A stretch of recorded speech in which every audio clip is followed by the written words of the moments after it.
Turkish President Recep Tayyip Erdogan is on a two-day visit to Saudi Arabia and Egypt. He's set to discuss regional issues, including developments in Gaza and Iran. Erdogan has arrived in Riyadh, his first visit to the kingdom in more than 2 years. He's scheduled to meet Saudi Crown Prince Mohammed bin Salman. The president is accompanied by Foreign Minister Hakan Fidan, along with several other top officials. Now, relations between Saudi Arabia and Turkiye have been strained since 2018, but have improved in recent months. The nations are major economic partners and have been expanding trade and defense cooperation. They're also likely to discuss a possible defense pact that includes Pakistan. Well, to discuss these ties further, now I'm joined by Abdulaziz al-Gashian, a senior non-resident fellow with the Gulf International Forum.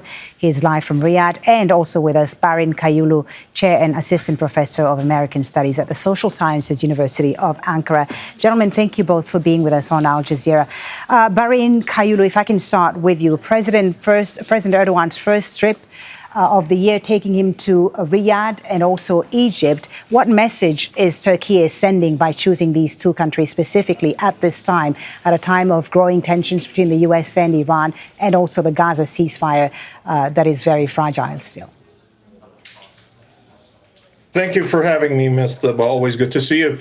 There are several messages. The first thing I should mention, though, that these trips to the kingdom and Egypt were in the works for some time. There had been some talks that President Erdogan would visit Saudi Arabia for several reasons. One of them, as you mentioned, in the context of the Saudi-Pakistani defense cooperation agreement from last September.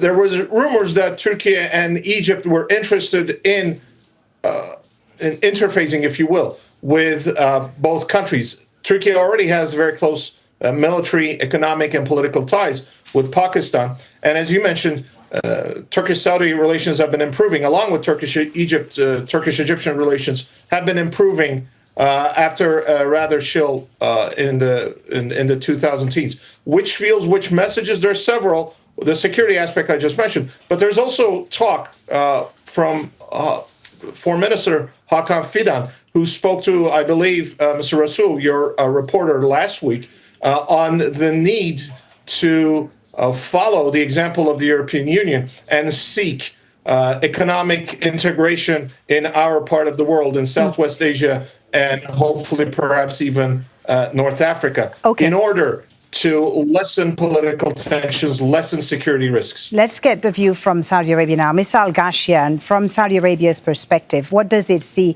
What is Turkey's added value today for Saudi Arabia in today's regional equation, both militarily, diplomatically, and of course, politically? Well, firstly, thank you very much for having me. I very much agree with what was said earlier. I would say that this is a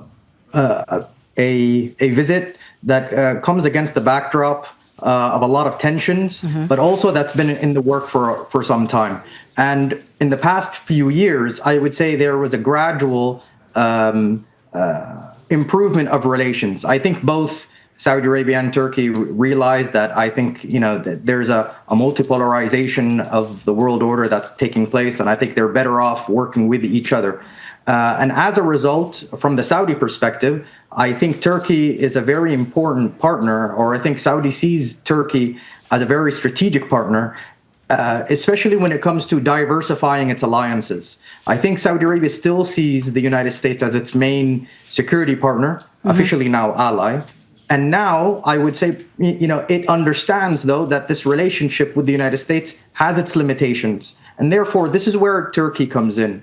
And I think developing relations with Turkey, not only in matters of military alliances that was mentioned earlier, but also in the aspects of really diversifying the economy, but also in military industrialization. I think they see a great deal of complementarity between the industries. And I think this is something about improving relations, trying to build more of an understanding of a collective front, I would say, especially against the backdrop of a lot of tensions that's happening in Iran and in Gaza. So there's clearly a lot of coordination between Saudi Arabia and Turkey. Coordination, you say, Mr. al-Gashian, but how does Riyadh balance cooperation with Ankara while also maintaining its own independent leadership role in the Arab and Muslim world?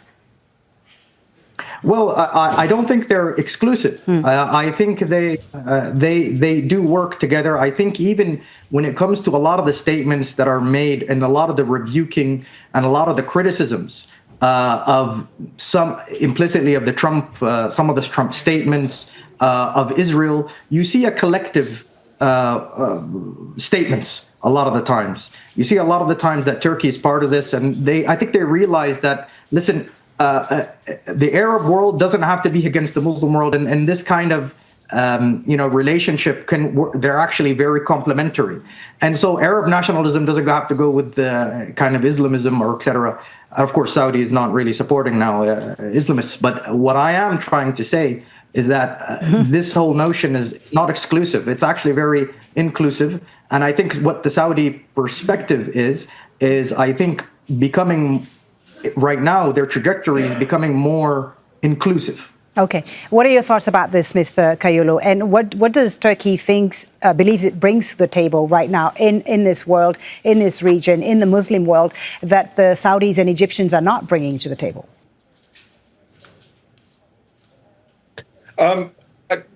I'd be a little hesitant to quite put it like that, Mr. Deba. I know where I see where you're coming from, but I just like Mr. Abdulaziz, I don't want to. I also don't want to brag about my country and keep it as humble as possible. What Turkey would bring to the table that would complement Egypt and that of Saudi Arabia. Egypt, in terms of GDP, nominal GDP has an economy of only $350 billion, but in terms of purchasing power parity, it comes to more than $2 trillion. And of course, Saudi Arabia is the world's greatest petro power. So there's that element. Saudi Arabia and Egypt both also have very close intelligence ties throughout the Arab world in their near abroad.